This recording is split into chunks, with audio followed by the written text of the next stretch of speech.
They snickered as they pushed her, an ordinary single mother, to sit beside him, the quiet man dismissed as just another struggling dad showing up. It was merely a prank at a crowded gala, where everyone believed these two people had nothing worth saying.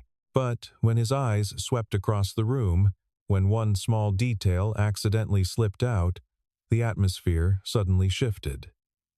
The laughter died.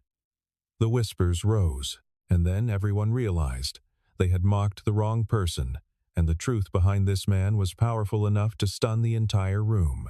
The annual Sterling Heights Charity Gala was the kind of event where appearances mattered more than intentions.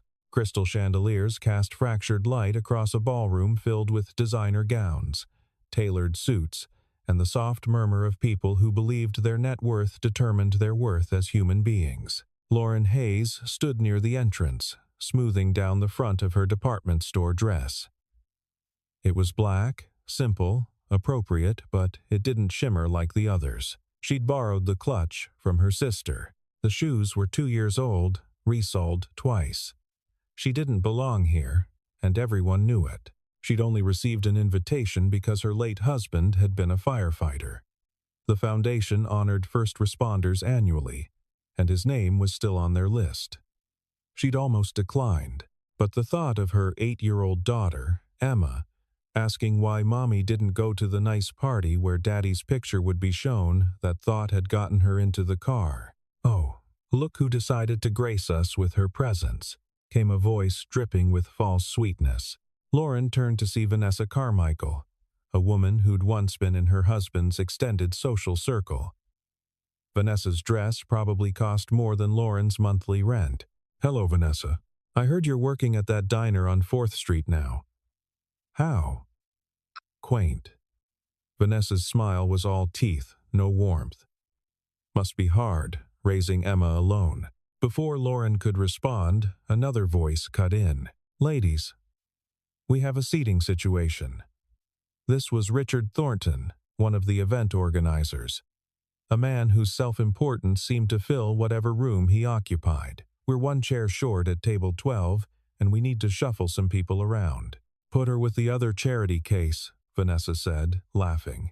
She gestured toward a man standing alone near the bar. Lauren followed her gaze. He was tall, probably in his mid-30s, wearing a suit that fit well but wasn't flashy. His dark hair was neatly combed. He held a glass of water, not champagne. Everything about him was understated. "You mean Daniel?" Richard's eyes lit up with mischief. "Oh, that's perfect. 2 single parents, both here on pity invites. This will be entertaining." "Wait, that's not—" "Oh, come on. It'll be fun," Vanessa interrupted. "You can swap struggling parent stories. Compare food stamp recipes or whatever it is you people do." The group around them laughed, not cruel laughter exactly, but the kind that reduced people to punchlines. Lauren felt heat rise to her cheeks. She wanted to leave. She wanted to tell them exactly what she thought of their casual cruelty. But she also needed to not make a scene, not give them more ammunition, not prove them right about people like her not belonging in places like this. "Fine," she said quietly. Richard personally escorted her across the ballroom, making a show of it. People turned to watch. By the time they reached table 12, at least a dozen people knew about the joke. The man Daniel stood as she approached. His expression was neutral, polite. If he knew he was part of someone's entertainment, he didn't show it. "Ma'am," he said simply, pulling out her chair. Lauren sat, feeling the weight of watching eyes.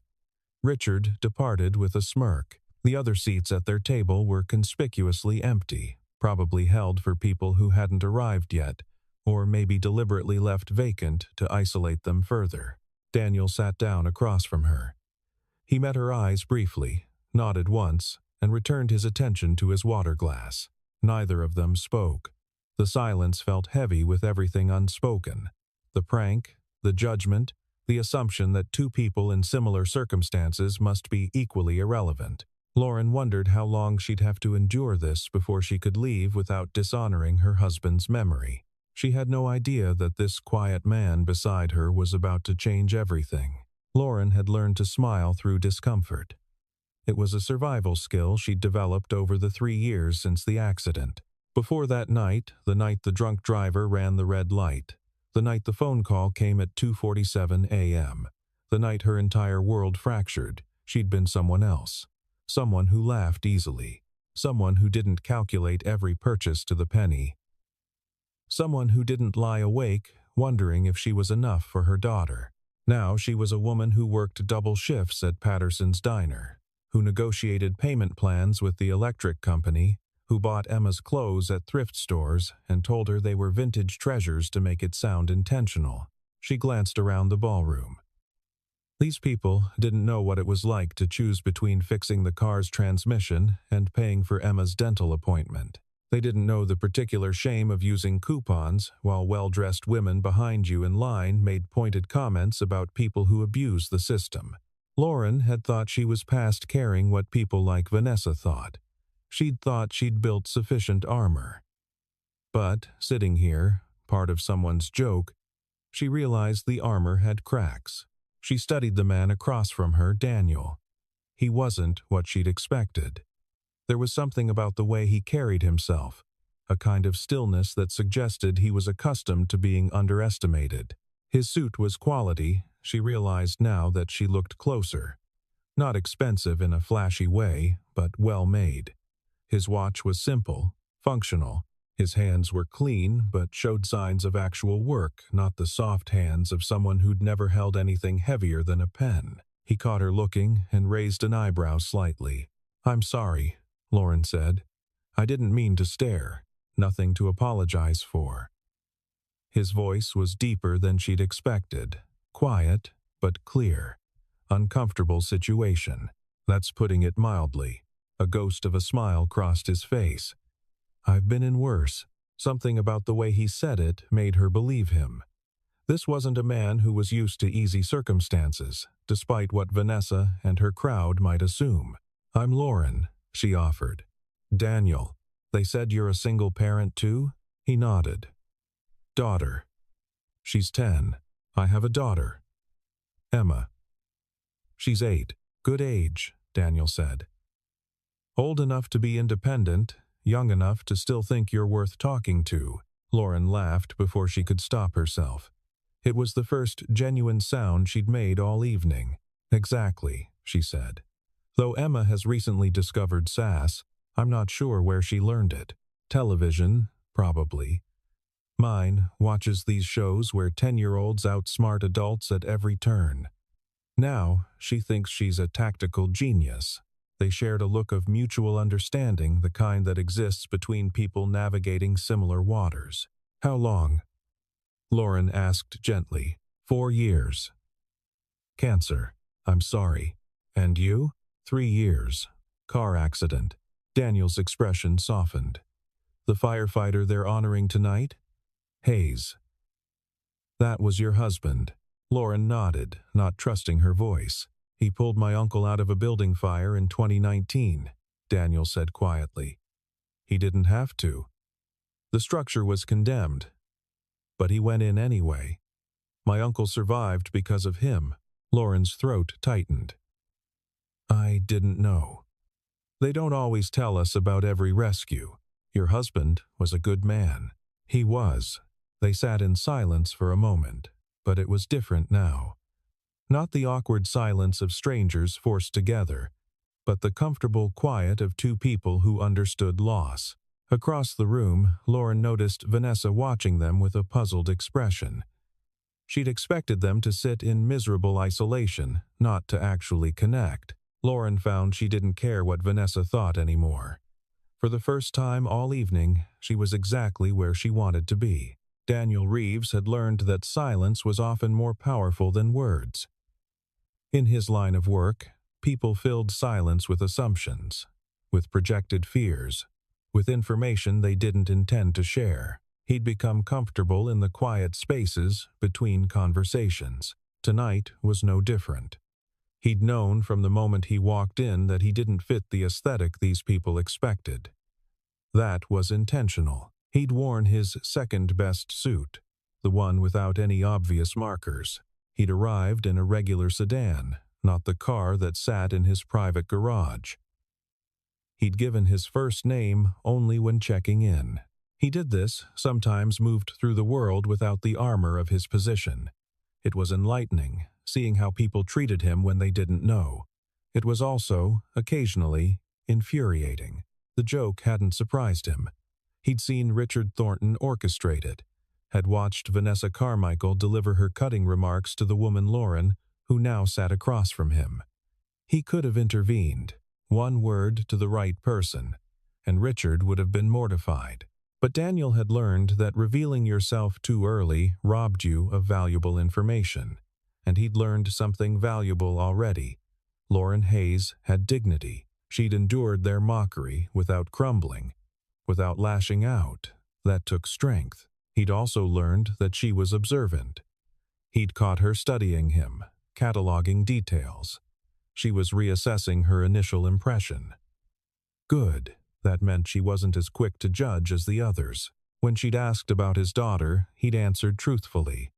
Sarah was his world, his reason for everything. After Rebecca died, Sarah had been what kept him moving forward, kept him human. Every decision he made, he measured against one question. What kind of father do I want to be for her? The kind of father who didn't use his position to shield her from reality, he'd decided. The kind who taught her that power meant responsibility, not privilege. The kind who showed up at parent-teacher conferences, no matter what was happening at the office. Who made her breakfast every morning. Who knew all her friends' names. Do you mind if I ask what you do? Lauren's voice interrupted his thoughts. I work in development, Daniel said. It was true, if incomplete. Building projects, mostly. And you? I wait tables. Not glamorous, but it keeps the lights on. Honest work, Daniel said. I've done it. College summers. Something shifted in her expression, surprise, maybe, that he didn't condescend.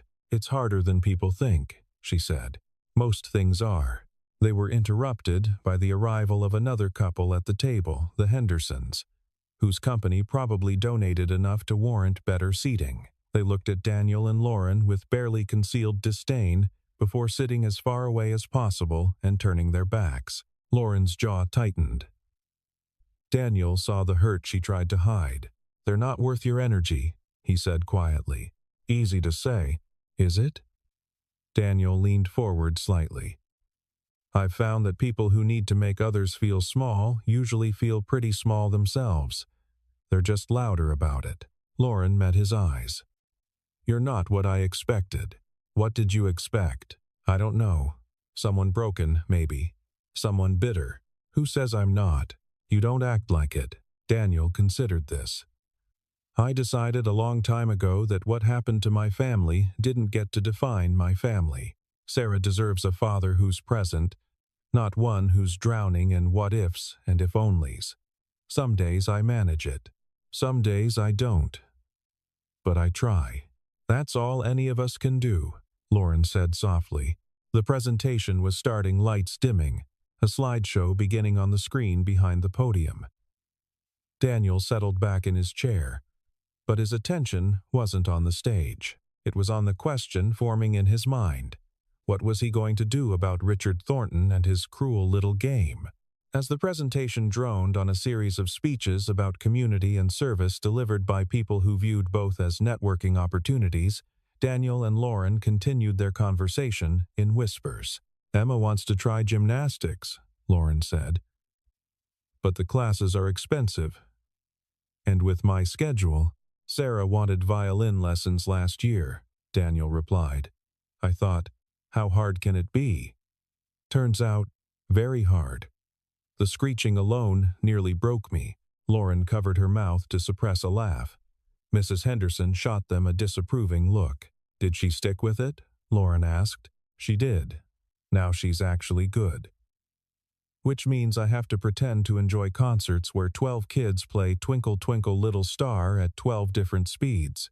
The price of parenthood. Worth every out-of-tune note. Their conversation meandered through the territory of single parenthood, the logistics of childcare, the guilt of missing school events, the fierce love that made every sacrifice feel inevitable. Daniel found himself relaxing in a way he rarely did at these events. Lauren was easy to talk to, unguarded in her honesty. "Do you ever feel like you're failing?" she asked suddenly. "Like no matter how hard you try, you're always one step behind where you should be?" Daniel paused, considering. "Every single day. But then Sarah brings home a drawing she made, or tells me about something funny that happened at school, and I realize she's turning out fine despite my constant certainty that I'm doing everything wrong. Emma told me last week that I'm the best mom in the world," Lauren said, and I thought, "Kid, you have no frame of reference," but it still felt good. "They love us because we're trying," Daniel said. "Not because we're perfect." Around them, other attendees were beginning to notice their conversation. The table had filled in the Hendersons, two other couples, and Richard Thornton himself, who'd apparently decided to grace table 12 with his presence. Well, Richard said loudly enough to carry. "Look at the lovebirds. I guess misery really does love company." Several people at nearby tables turned to look. Lauren's face flushed. Daniel felt anger spark in his chest, not at the insult to himself, but at the casual way Richard tried to diminish Lauren. "I don't think we've been properly introduced," Daniel said, his voice calm but carrying an edge Lauren hadn't heard before. "You are? Richard Thornton. I'm on the foundation board." He said it like it was an achievement. "Ah," Daniel said. "The foundation that exists because people like Lauren's late husband ran into burning buildings while people like you stood safely outside." The nearby conversations stopped. Richard's smile faltered. "I'm sorry. Who are you exactly?" Richard asked. "Someone who thinks this charity would be better served by people who actually understand what sacrifice looks like." Richard's face reddened. "That's quite an opinion for someone who's here on a pity invitation. Is that what you think? I know it. We have a whole category for people in your situation. Community outreach." Richard made air quotes. "It's for tax purposes, mostly." Mrs. Henderson laughed a sharp, unkind sound. Daniel didn't raise his voice. He didn't need to. "Tell me, Richard, how much did you personally donate this year?" "That's none of your business." 50,000? 100? What does it matter? Just curious about the moral authority you seem to feel you have." Daniel's eyes were steady, unblinking. "Interesting how much courage it takes to mock people at a table you deliberately set up to isolate them." The silence now was different. Tense. Waiting. Richard stood abruptly. "I don't have to listen to this." "No," Daniel agreed. "You don't. But you should." Richard didn't walk away. That would have been smart. Instead, he doubled down. "You know what?" he said, his voice rising. "I'm tired of people like you acting entitled to sympathy. Life is hard for everyone. Some of us just handle it better." "Richard," Vanessa said nervously, appearing at his elbow. Even she seemed to sense he was crossing a line. But Richard shook her off. "No, I'm going to say it. This whole event has become a parade of sob stories. Oh, I lost my spouse. Oh, I'm raising kids alone. Join the club. The rest of us managed to pull ourselves together and contribute to society." Lauren had gone very still. Daniel could see her fighting between anger and the desire to not make a scene, to not give these people the satisfaction. "You should stop talking," Daniel said quietly. "Or what? You'll complain to someone?" Richard laughed. "Look around. Everyone here knows how the world works. Some people add value. Some people take up space. You two are at a table together for a reason." "You're absolutely right," Daniel said. "We are at this table for a reason. Though I don't think it's the reason you believe." Something in Daniel's tone made Richard pause. "The absolute certainty of it. The lack of defensiveness. And what reason is that?"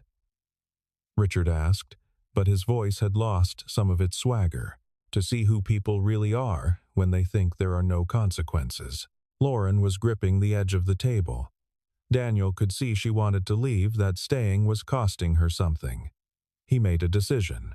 "Lauren, would you like to go?" he asked. She nodded, not trusting her voice. They both stood. Daniel helped her with her chair, a small gesture, but one that felt significant in the moment. "Running away?" Richard taunted. "Typical." Daniel turned back. When he spoke, his voice was soft, but something in it made the entire table freeze. "I'm going to tell you something, Richard, and I want you to remember it. The way you treat people when you think they can't do anything about it reveals everything about your character, and yours is profoundly lacking." "Big words from a nobody," Richard shot back, but there was uncertainty in his eyes now. "We'll see about that." Daniel placed his hand lightly on Lauren's elbow, guiding her away from the table. But they'd only made it a few steps when a voice called out, "Mr. Reeves?" Both Daniel and Lauren turned. A young woman in the Foundation's staff uniform was hurrying toward them, her face anxious. "Mr. Reeves, I'm so sorry. There was a mix-up with the seating chart. We didn't realize you'd checked in under your first name only. You were supposed to be at the head table with—" "It's fine, Melissa," Daniel said, "but Mr. Caldwell specifically requested that you—" "Melissa." Daniel's voice was gentle but firm. "It's handled. Please tell Marcus I'll speak with him later." The young woman nodded and hurried away, but the damage was done. Several people had overheard. Whispers started spreading through the nearby tables. Vanessa's face had gone pale. "Wait," she said. "Reeves, you're not. You can't be." "Can't be what?" Richard demanded, but his voice had lost all its certainty. Daniel didn't answer. He simply looked at Richard for a long moment, a look that said everything and nothing, and then continued escorting Lauren toward the exit. Behind them, the whispers were growing louder. Someone had pulled out their phone. Within seconds, the name was being confirmed, checked, verified. The room was starting to realize exactly who they'd been mocking, and the atmosphere shifted from mockery to dread. Lauren felt numb as Daniel guided her through the ballroom. Her mind was spinning, trying to process what had just happened. Reeves. That name meant something. She could tell by the reactions around them, by the sudden shift in energy. "I need some air," she managed to say. "Terrace," Daniel said, steering them toward a set of French doors. The night air hit her face, cool and shocking. The terrace overlooked the city, lights spreading out like scattered diamonds. They were alone out here, the party's noise muffled behind thick glass. "I'm sorry," Daniel said. "I should have told you." "Told me what?" Lauren's voice came out sharper than she'd intended. Before he could answer, the door opened behind them. Marcus Caldwell, the Foundation's chairman, emerged. He was a dignified man in his 70s, moving with the careful precision of someone who understood the weight of his position. "Daniel," he said warmly, then noticed Lauren. "I apologize for interrupting. Marcus, this is Lauren Hayes."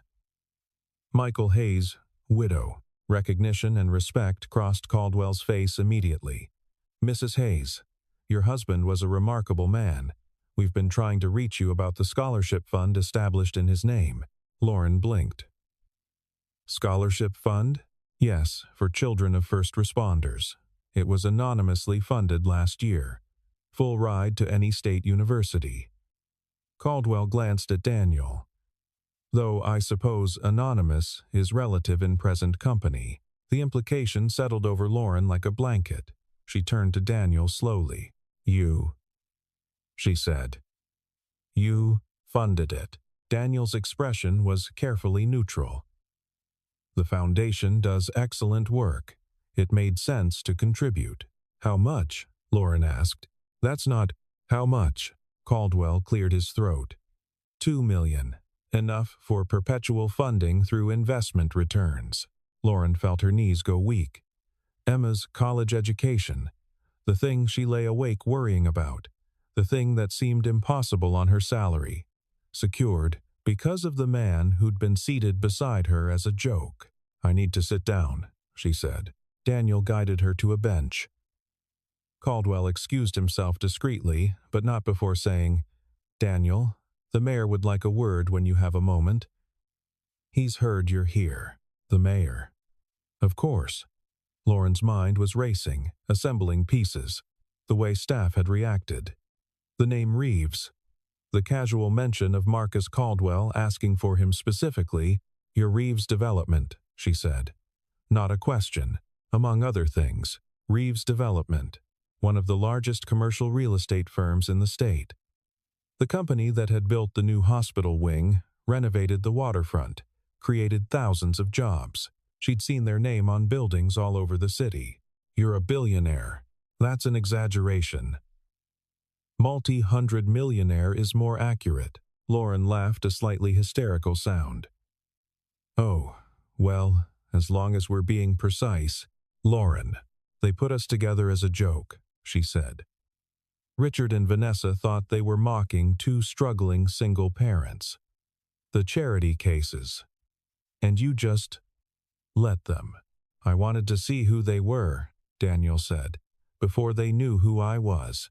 And now you know." "Now I know." His voice was quiet. "I know Richard Thornton has no business being on the foundation board.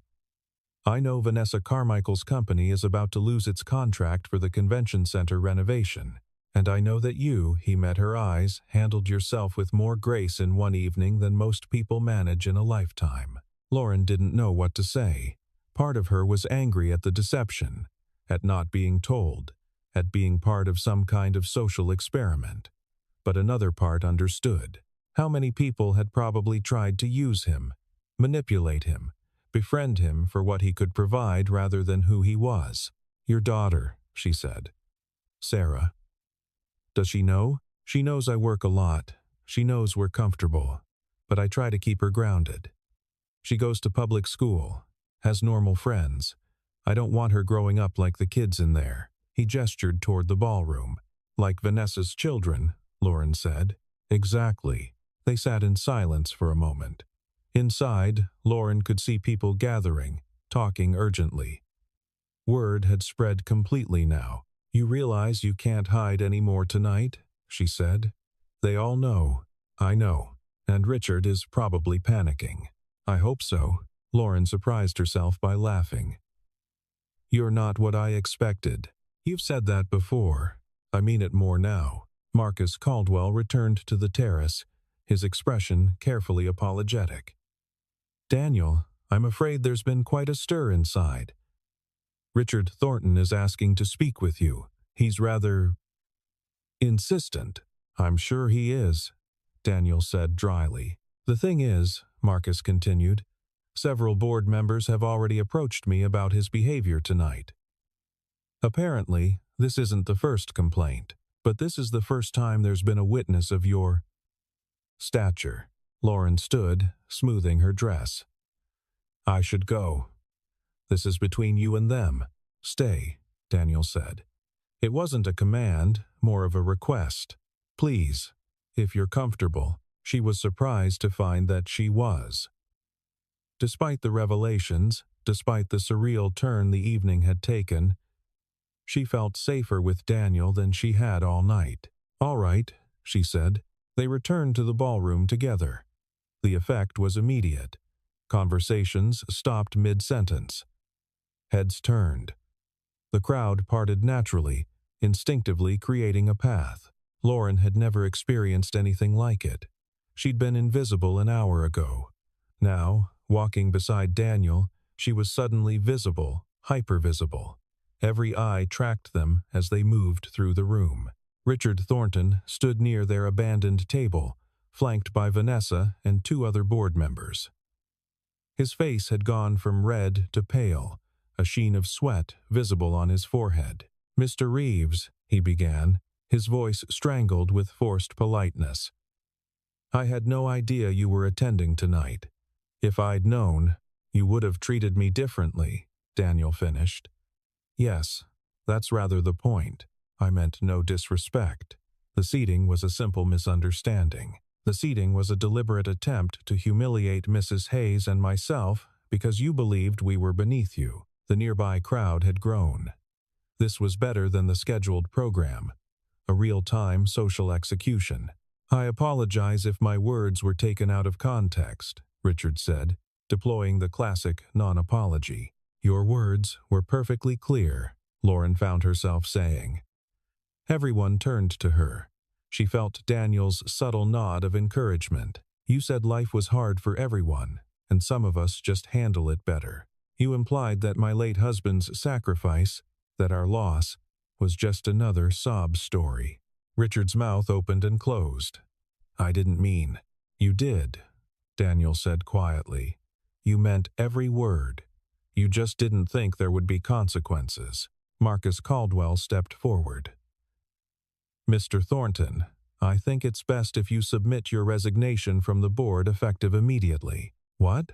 Marcus, you can't be serious. I'm quite serious. Your behavior tonight was unacceptable. But more than that, this is the third complaint I've received about your conduct toward recipients and their families. I've been looking for a reason to address this. You've now provided it publicly. Vanessa touched Richard's arm. Richard, just apologize properly. I'm sure Mr. Reeves doesn't want an apology, Daniel finished. I want accountability. There's a difference. He turned to address the wider crowd, his voice carrying without shouting. I come to these events because I believe in the cause, but I don't believe in systems that use charity as a social ladder, where donors think their money buys them the right to demean the people we're supposed to be helping. Murmurs of agreement, heads nodding. Richard and Vanessa were being slowly isolated by the shifting social currents. The foundation serves firefighters, police, EMTs, people who risk everything for strangers, Daniel continued. People like Michael Hayes, who saved my uncle's life, and we dishonor them when we turn their families into punchlines. The room had gone completely silent.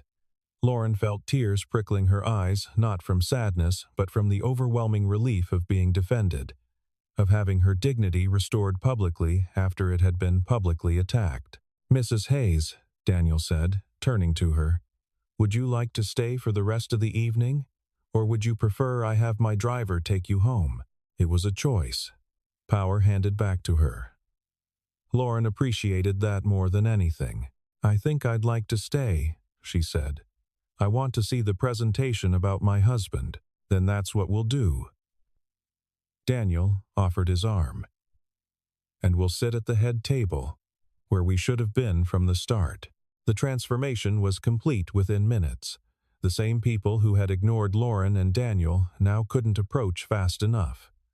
Hands extended, business cards appeared, invitations materialized. Mr. Reeves.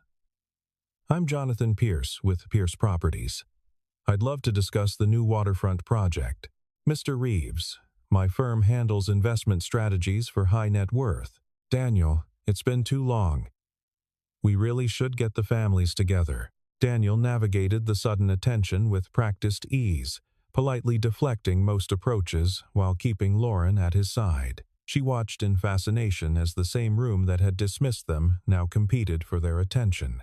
Vanessa appeared, having apparently decided that throwing Richard under the bus might salvage her own position. Mrs. Hayes, I want to apologize for earlier. I was just joking around. I didn't mean anything by it. Yes, you did, Lauren said calmly. And that's okay. Now I know who you are. Vanessa's smile cracked. She retreated quickly. They made their way to the head table where Mayor Patricia Lynn was waiting. She greeted Daniel warmly. Clearly, they knew each other well and turned to Lauren with genuine interest. Mrs. Hayes, I never had the chance to meet your husband, but I reviewed his service record when we were considering the memorial grant.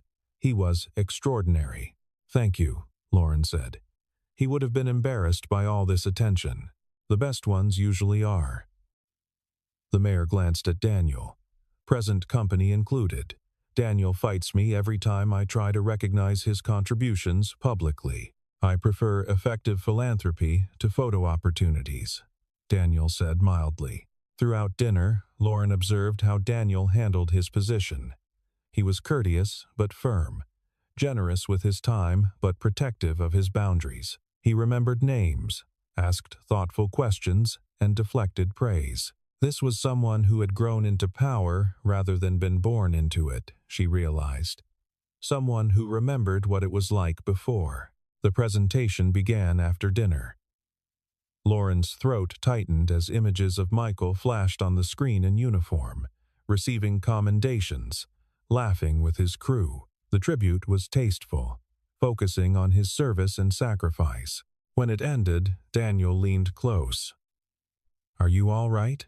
"I am," Lauren said, surprised to find it true. "This is the first time I've been able to celebrate him without it feeling performative. Thank you for that." "You gave me something too," Daniel said. "What?" "A reminder of why this matters. It's easy to get lost in buildings and contracts and board meetings. You lose sight of the human element. Tonight, sitting at that table, being treated like we were." He paused. "It reminded me why I started this work in the first place.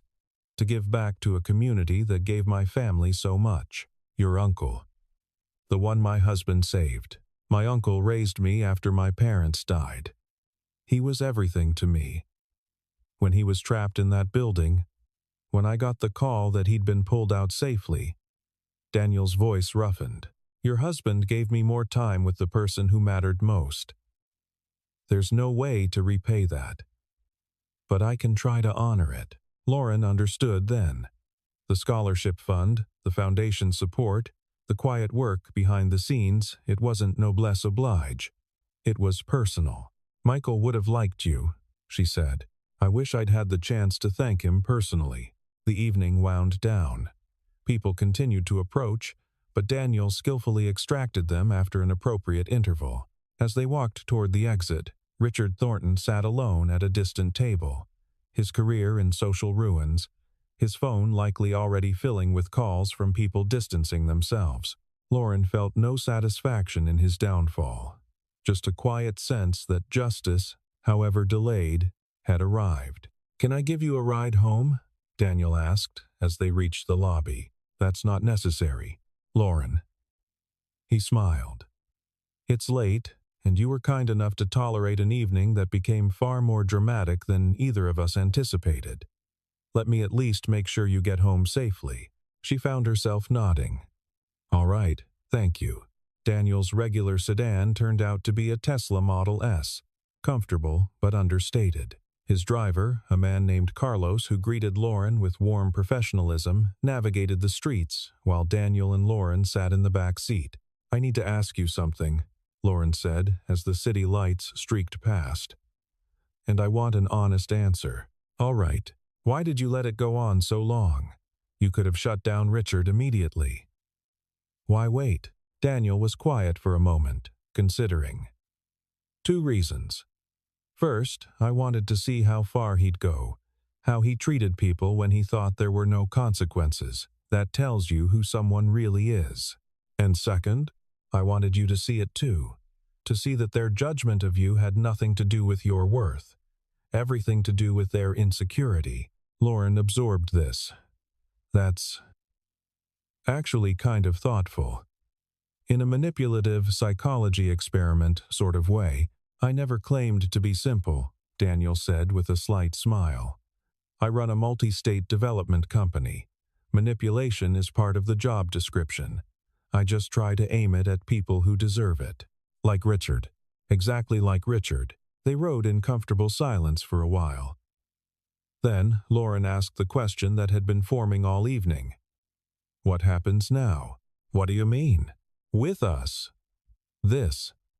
She gestured between them. "You're a 100-millionaire. Multi-hundred-millionaire. Fine, multi-hundred-millionaire. And I'm a waitress with a daughter and a 15-year-old Honda. We exist in different worlds." "Do we?" Daniel turned to face her fully.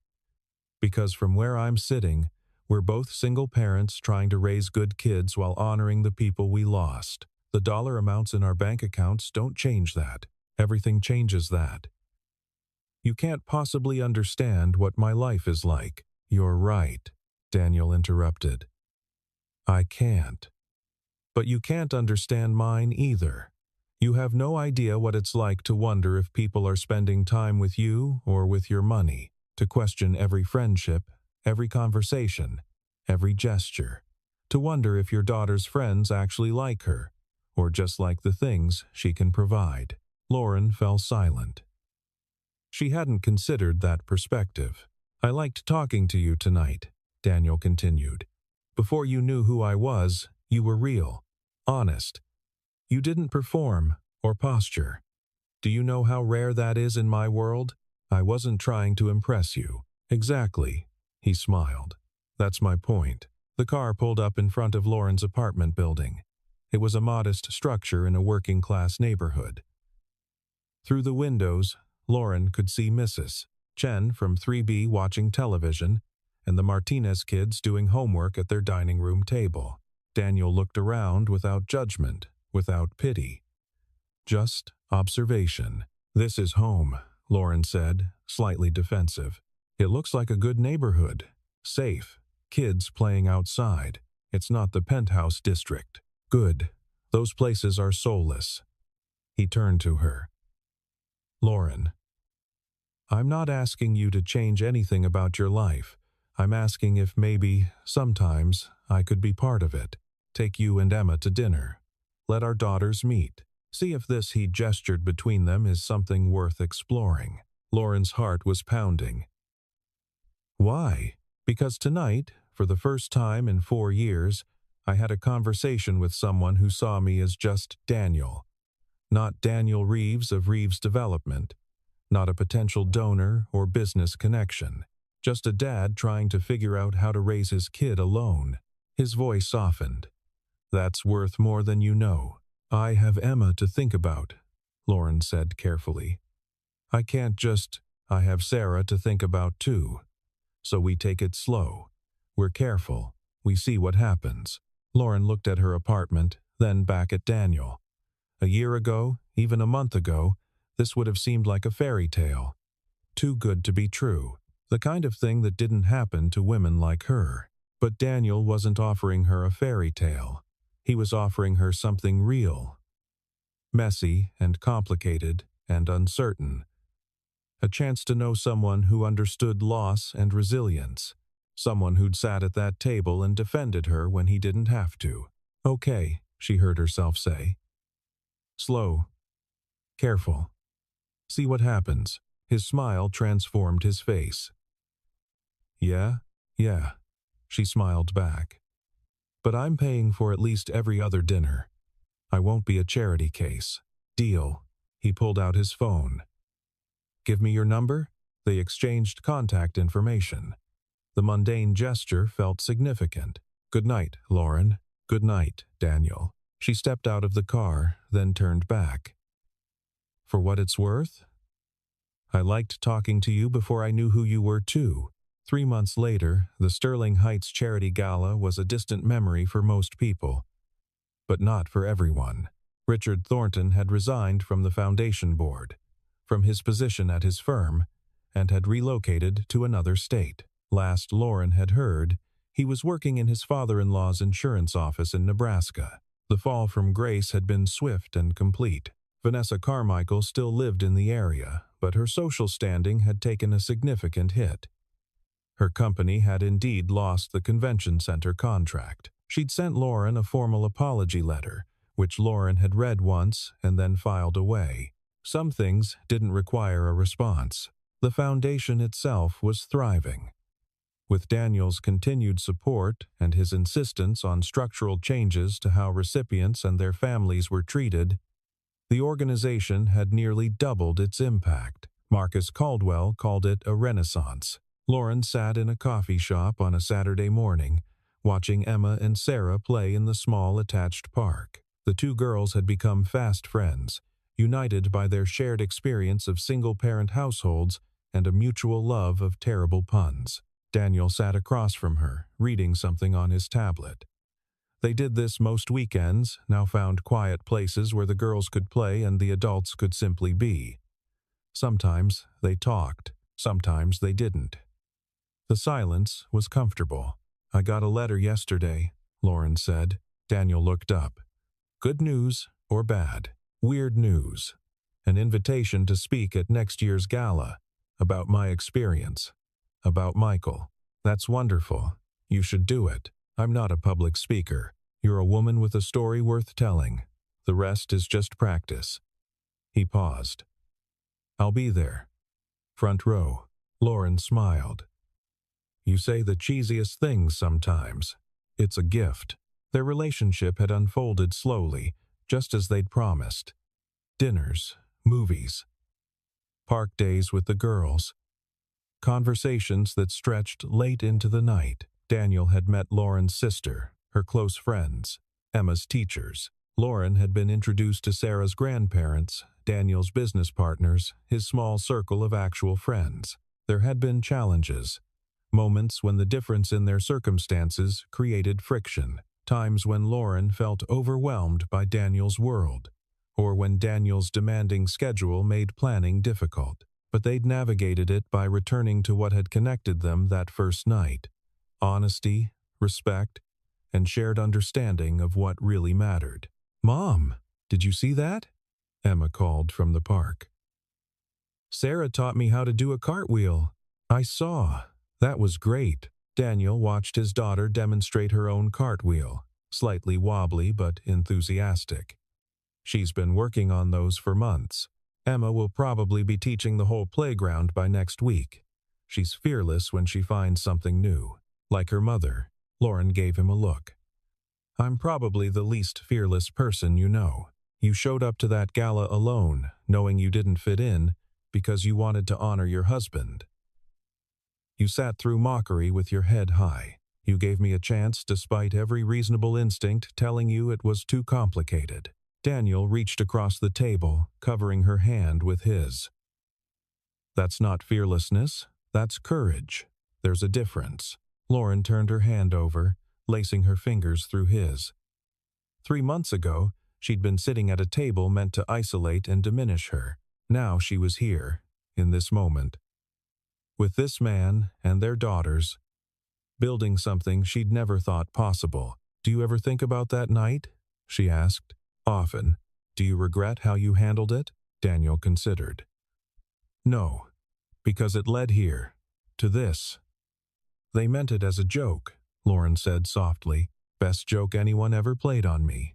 Across town, in a restaurant where the old crowd still gathered for brunch, Vanessa Carmichael sat with former friends who now treated her with cautious distance. Someone mentioned seeing Lauren Hayes with Daniel Reeves at the theater last week. "I heard they're serious," someone said. "I heard he practically lives at her apartment half the week," another added. Vanessa said nothing. What could she say? She'd been there that night. She'd participated in the joke. She'd learned, too late, that the universe had a sense of humor darker than any prank they could devise.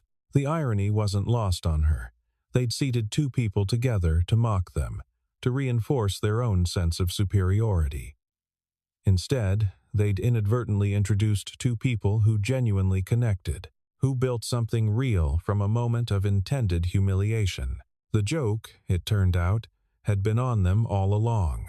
Back at the coffee shop, Sarah ran up to the table, Emma close behind. "Dad, can we get hot chocolate?" Sarah asked. "It's 60 degrees outside."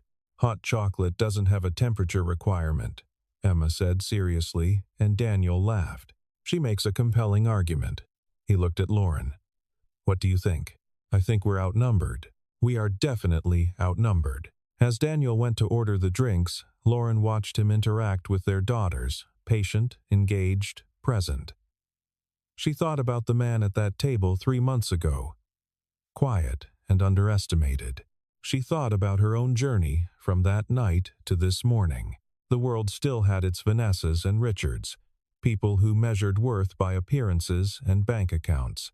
But the world also had this: a coffee shop on a Saturday morning, 2 girls laughing over cartwheels, and 2 adults who'd found each other in the least likely circumstances. Emma climbed into the chair next to Lauren, stealing a sip of her coffee. Sarah says her dad is rich, she announced casually. Lauren nearly choked.